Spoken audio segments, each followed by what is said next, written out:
All right. Hey, everybody. Welcome to Your Personal Record. This here is the premiere, the first ever episode of what I hope to be many episodes of oh, it's Cat Day, I see. All right. All right. We're good on that. So as I said here, this is the premiere episode. We have with us Brandon Spodek. Now, Brandon is zooming in from South Jersey. He's a record collector. He's a record dealer. He is the mastermind behind the Vinyl Collectors Trading Group with over 27,000 members. He started a new group, the Collectors Catch-All. It's got less, but maybe it'll catch up. So how you doing, Brandon? I'm doing all right, man. It's snowing and raining and nasty out, but you know what? Most of us got to stay indoors anyway these days. So that's what's good about record collecting. I play video games and collect things. So when they told us to lock down, I'm like, all right, cool. I could stick with my stuff, That was pretty much, I was totally cool with that. I mean, it's been almost a year. There are certain things that I miss, but for the most part, building and listening to the records and just adding to the collection, for better or for worse, I mean, it's been great this year. So yeah.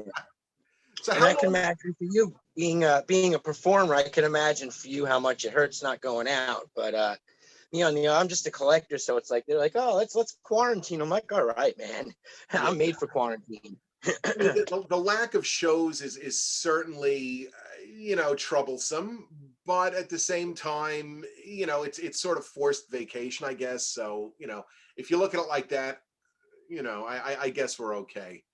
And I mean, one of the best parts about doing shows, all over the area, New York, Jersey, Connecticut, and farther out, is hitting those record stores before or after, kind of building that around the show. So how long you been collecting? Over 30 years. I mean, pretty much my entire life. My dad had records when I was a kid, and I bought my first record with my own money when I was like 9 or 10. I had records before that. That record was Wham! Make It Big. That was my first record that I paid for out of my own pocket. Where'd you wind up getting at the mall? No, actually, probably at Crazy Eddie's in Brooklyn or the old Ticketmaster on 4th Avenue. I forgot the name of the store, but it was a record store on 4th Avenue and 86th Street. And that's where I forgot, by the Century 21 over in the Bensonhurst.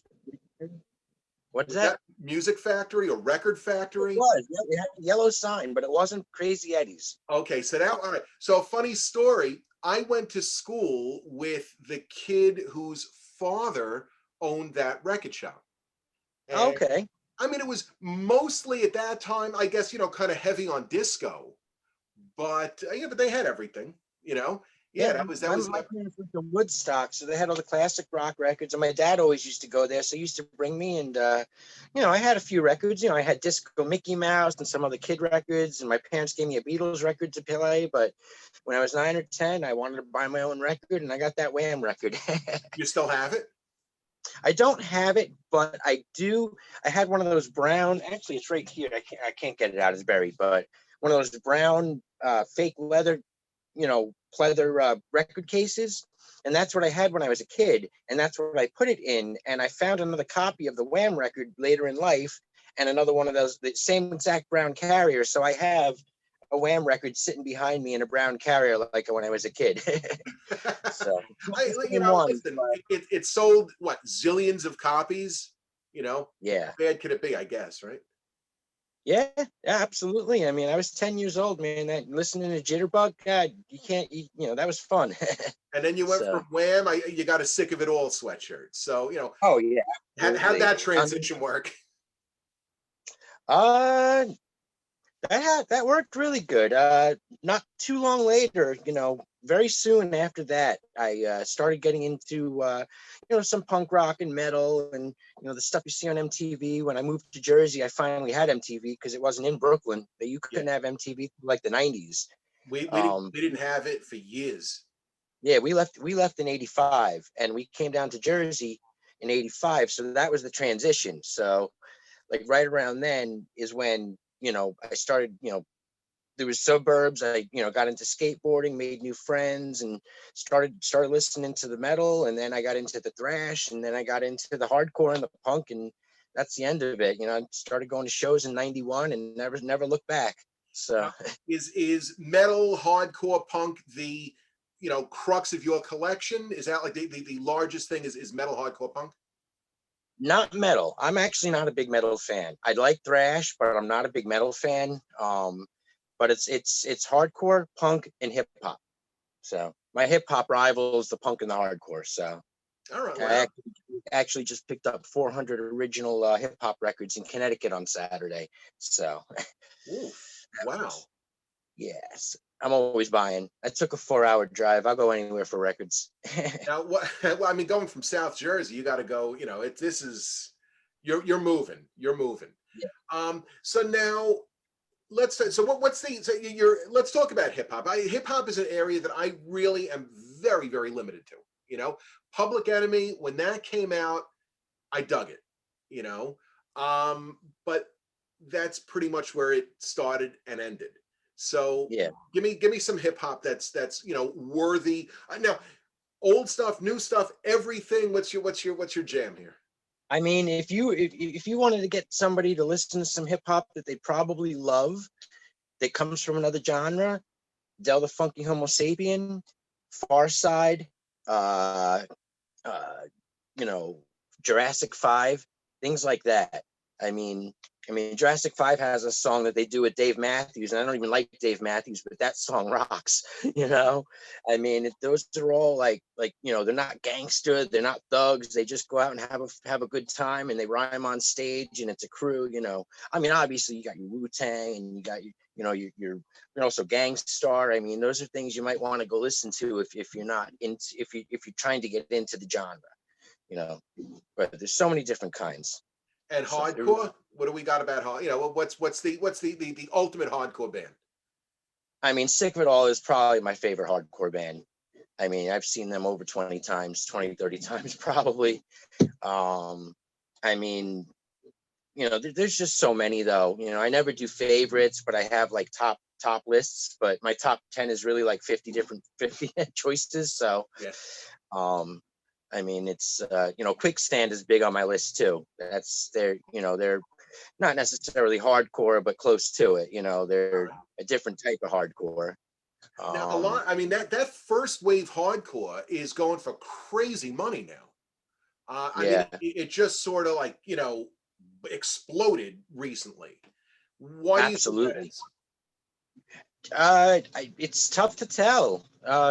The thing is, last year with all the people staying home, it jacked up the prices. So it remains to be seen when the world gets back to normal where these prices go. Granted, we don't go into a full recession. If we go into a full recession, then all bets are off. But Yeah. the government gave 47 million people $600 a week for 20 weeks over the last year. So people were buying things just because they could, and Right. so that really jacked up the prices. It is shocking though. There's some records that you know they're pushing $150 now when they were like $30 last year. Yeah. It's nuts. Yeah. So I was a couple of Misfits records. Punk, hardcore, but let's talk about those Misfits, right? Like the singles that are going for insane, $2,000-3,000 a yeah, piece. absolutely. It's unreal, unreal. Somebody I know just uncovered a Earth AD, a maroon smoke one in a collection he bought. He posted it's like a $2,000-3,000 record. I'm like, damn, Now, who's you buying know. these? Who's spending $3,000 on a record? That guy, he bought 10,000 records in a collection. It's just a beautiful collection. He's showing them off yesterday, and he's like, he said he was floored. He's like, oh my god, he put that one up. It's the purple smoke Earth AD or whatever it is. Like, I'm not even a Misfits fan. Whenever I find Misfits, I sell them. Now, what is as far as your collection goes? Which artist do you have the most of? Are you a completist or you I'm just not a completist. If I don't like an album by a band, I usually won't hold on to it. Even though, like, perfect example is Tom Waits. I've got like a dozen Tom Waits, but I've had other ones, and because I didn't like them, I sold them. But there are bands like Clutch, they're top three for me as well. And I've got every one of their every single studio release that they have, including unofficial ones. The only ones I don't have are a few 7 inches and some picture discs of albums I already have. They So came out with the last record store day. It was a Clutch box set. yes, I didn't buy that because I have everything in there already. Yeah, yeah. So, all right. So Um, let's talk about that. Money grab, or why are these bands? Why are the labels putting out retrospective box sets? Is it, in your opinion? What do you? all sorts of reasons. I mean, honestly, the price of that Clutch box set wasn't bad. I mean, you were getting 14 albums, 18 different discs. I did the math, and I mean, you know, all my original pressings of that. I mean, that wasn't a bad deal. Plus, you're getting a signed picture, and they gave you a slip mat or something and a fancy box. So that wasn't really a cash grab. They released it themselves through Clutch Merch and Weathermaker. So um, that wasn't bad, but that's it is. I mean, everybody's jumping on the vinyl train and trying to find licenses, and box sets are coming out. Some of them are priced good, and some of them aren't. Right. I I mean, picked up the last like major. Well, I got the new Bob Mould box set. Well, I got the first edition, and he's coming out with, I think it's 3 or 4 additional ones at yeah, 150, 175, 200 a piece. I'll probably just stick with the first one. But I picked up yeah. the Typo Negative set, which had Oh everything man, but the last record. And that's killer. It's a beautiful set. It sounds great. And a lot of that stuff it was hard to find, or really expensive. So when that went on sale, I hit that one and grabbed it. I wanted it, but financial reasons I had to pass, so I didn't get it. And then I was offered one a little bit later, but I wasn't. Even when they were already jacked up in price, I was offered one at cost, but I had to pass. But one day I'll have that one. I've only got the triple album and World Beyond Hate. That's all I have from them. World Beyond Hate. Which one is that? Is that the That's new one, maybe? That's like no, the that's 2012, um uh 2012 release from them, I no, believe. no, they're not World Beyond Hate. What the hell is it called? What's it called? I forgot. Maybe it's It's not radio. World Beyond Hate. If we all just turn around for a second, and World Coming Down. World Coming Down. World That's it. Coming Down. See, you have a senior moment here. I've got World Coming Down and Bloody Kisses. That's it. And that's funny too, because Typo Negative was part of the first show I ever went to. Oh, no It was way. it was Typo Negative, Life of Agony, Biohazard, and Exploited at the Ritz in '91. Oof, That was my what a first show. show. That was your 16 years first old, ever show. first ever show. Just I was 16 years old, 120 pounds wet, and trying not to get hit by punks and DMS guys. But I was up in that pit. I mean, I just didn't know any better. And it was I spit on Waddy just like he spit on everyone back, you know. But I mean, it's, it was a perfect storm. My dad dropped me. We had, I lived in Brooklyn. We were visiting relatives. I knew I was going that day. So we bought tickets for me and my friend. And my dad dropped us off and then told us to be out by midnight, but it wasn't over until 1. So we didn't come out till 1. And that was that. But that was it from that day on. I mean, I been to thousands of shows since. It's, Now, were you living in Jersey? Did you used to go to City Gardens? always from '91 till they closed. Yeah. Wow.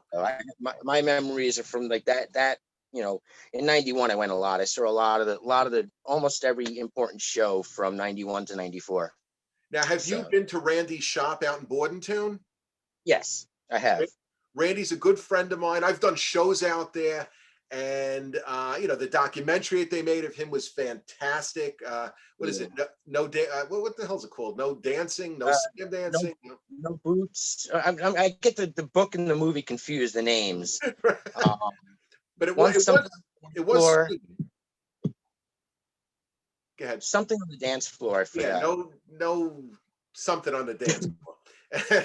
But Randy, what a guy this guy. I mean, and he's got just a boatload of stories, booking English bands for the first show in the United States, booked at City Gardens. He knows everybody, and his shop is terrific. And that's something, you know, if anyone's out in South Jersey, he's open, you know, a few days a week. Check it out, Randy Now's Man Cave. And Yeah.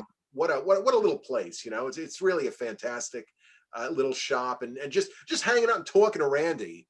I mean, we can Yep, go he's on always for talking. I haven't hours. seen him in a while, but he's always, you know, he doesn't remember my name, but he remembers my face. And, you know, even back when City Gardens was open, he always remembered my name. Even, you know, he always made sure I got in if I was stuck outside. Even one time I was thrown out for stage diving on a show you weren't supposed to stage dive at. He's like, come on, you know better. He let me back in the other door. That was Sonic Youth, actually. So Sonic Youth in 1991 or 92, certain shows, they wouldn't let you stage dive, and, you Yeah. know, took off the crowd when it was a lot bigger bands. And, you know, like, again, I was 120 pounds wet, so I got thrown up in the air, you know. But Do what you that got was to the do, you know. All right, so yeah, let's see here. Now, I mean, you've got what seems to be a well-organized collection. Give me an idea as to your organization process. I just go first letter of the name. It's just A through Z, you know, A whatever the through album. Z, no genre. It's all just A through Z. Soundtracks various. Done. No, soundtracks are under their names too. You know, I don't even have a soundtrack section. Oof. The only thing I do is sometimes I put Christmas albums in the X for Xmas. So Okay, not C for Christmas, X for Xmas. right, correct. You got to keep the X and I Xmas. mean, after all is said and done, as long as you know where to find your stuff, you're good. You know. Yeah. All right, we're going to start winding down here. I want to hear the horror of horror stories.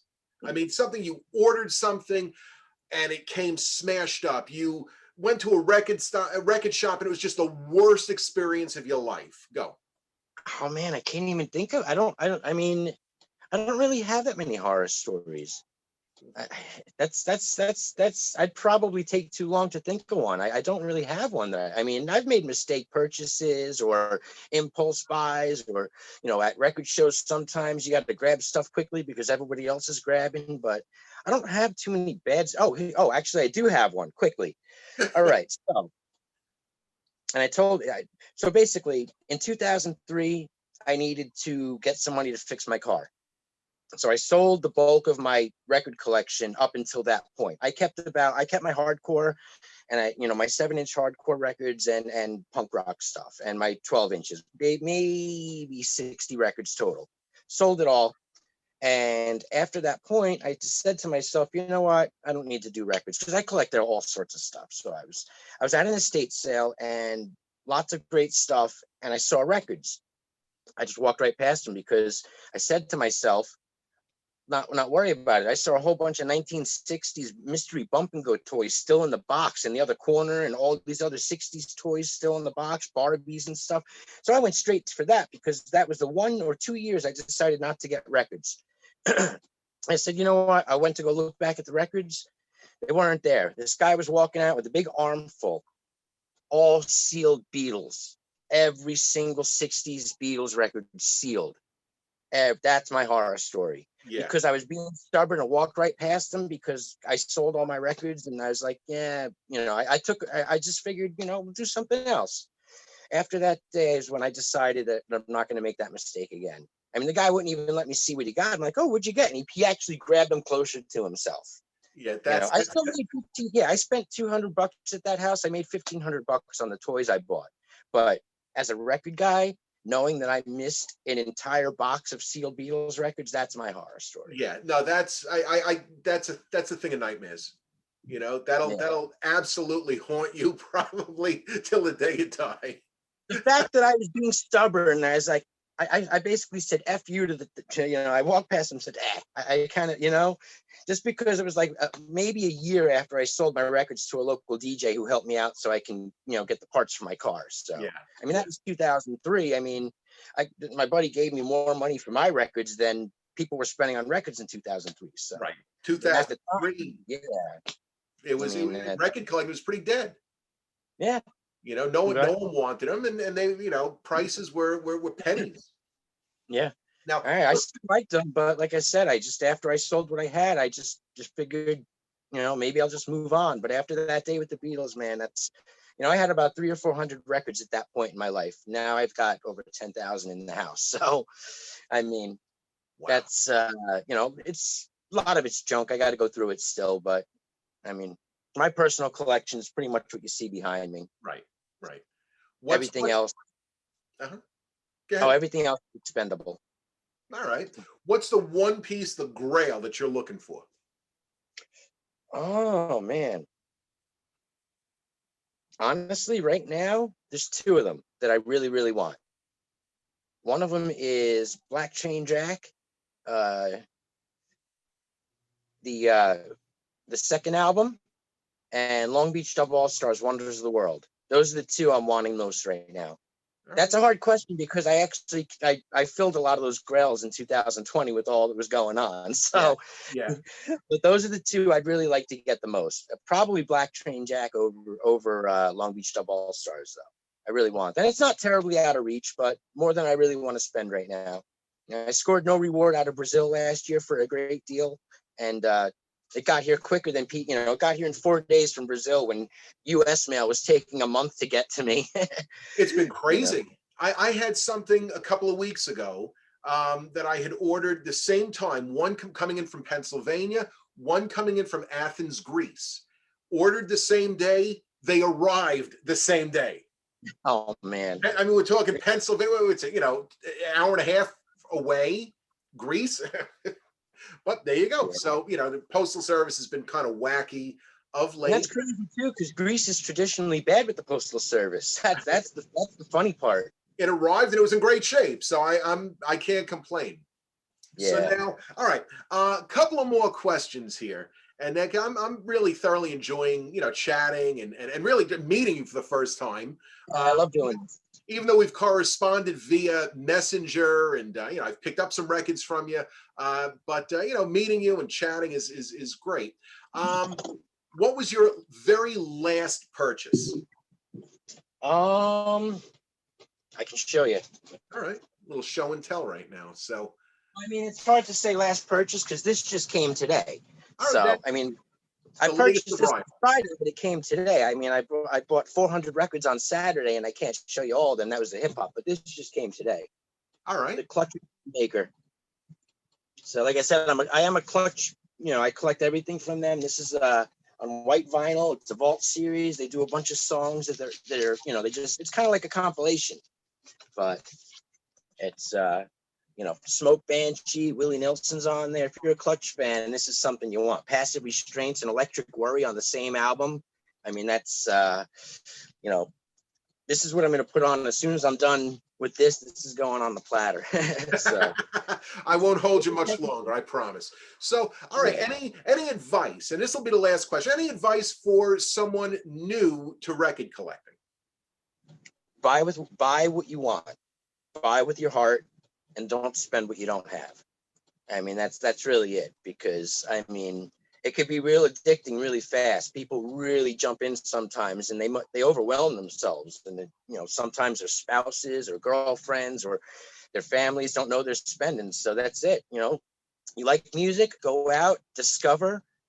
If you like it, buy it. Don't worry. Obviously check costs, but I mean, you buy with your heart. Don't worry about money. If you like something, money can be replaced, but listening can't be. I mean, just coming home and putting on a record and for the first time, and then every time after that, you can't replace that. But if you spend whatever you spend on it, don't worry about it, but don't spend more than you have. Well said. And on that, I'm going to let you get back to your Clutch record over there. Brandon, thank you so much for joining us. Friends, if you like what you saw, subscribe. If you have those records that Brandon's looking for, touch base, leave a comment, and who knows, if he's looking for them, maybe he'll order them from you. So that said, subscribe if you liked it, like if you like it, leave a comment, and hope to see all of you again in cyberspace over here. So Brandon, thank you very much. Friends, thank you very much, and I guess we'll end things here. Enjoy the rest of your day, and that Clutch record, and dealing with this snow is not going to be easy. We're expecting like 2 feet, so be safe. Man. Thank you so much for having me. It was an honor, man. Thank you, Adam. Right on. Thank you, and I'll talk to you soon. Later. All right, bye.